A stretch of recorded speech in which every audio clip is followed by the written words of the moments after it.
नमो नमः। अधुना अहम् एकं सुभाषितं प्रस्तुतं करोमि। सुभाषितम् अस्ति, विद्या ददाति विनयं, विनयात् याति पात्रतां, पात्रत्वात् धनम् आप्नोति, धनात् धर्मं, ततो सुखम। सुभाषितकार का मानना है कि हर व्यक्ति जीवन में सुख की प्राप्ति चाहता है, और वो परम सुख किस प्रकार प्राप्त हो सकता है? उसके 5 सोपान हैं।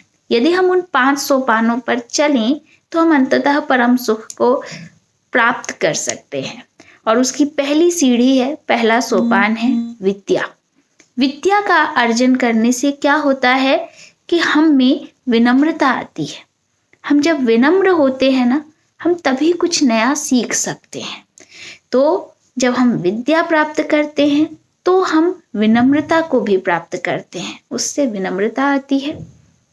विनम्रता से योग्यता आती है, और जब हम योग्य होंगे तभी हम धन का अर्जन कर सकते हैं।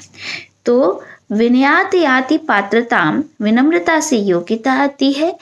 पात्रत्वात् धनम आपनोति, योग्यता के बाद, किसी कुशलता का अर्जन करने के बाद ही हम धनोपार्जन करने के समर्थ होते हैं।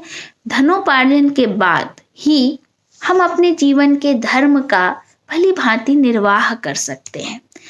तो इसलिए धनात् धर्मम, धन से धर्म की प्राप्ति होती है। धर्म का अर्थ यहाँ पर किसी संप्रदाय विशेष नहीं, बल्कि अपने कर्तव्य कर्मों की निष्पत्ति का साधन प्राप्त होना है। क्योंकि जब तक जीवन में जो हमें करना चाहिए उसके योग्य हम नहीं बन पाते, तब तक हमारे मन में शांति नहीं आ सकती, और जब तक शांति नहीं होती तब तक सुख भी नहीं हो सकता है।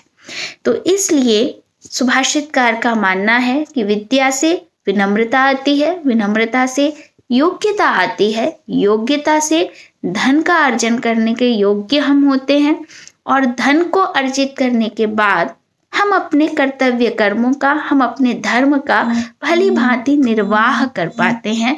और इस प्रकार धनात् धर्मम ततो सुखम, और जब हम अपने धर्म का निर्वाह कर लेते हैं तब हमें उस सुख की प्राप्ति होती है।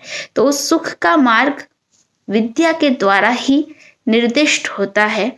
इसलिए हमें विद्यार्जन करना चाहिए, विनम्र होना चाहिए, योग्य होना चाहिए, धन से युक्त होना चाहिए, और उसके बाद धर्म का निर्वाह करना चाहिए। और उसके बाद सुभाषितकार की घोषणा है, उसका पूरा विश्वास है कि तब हम धर्म के बाद, धर्म का निर्वहन करने के बाद सच्चे सुख को प्राप्त कर सकते हैं। धन्यवाद।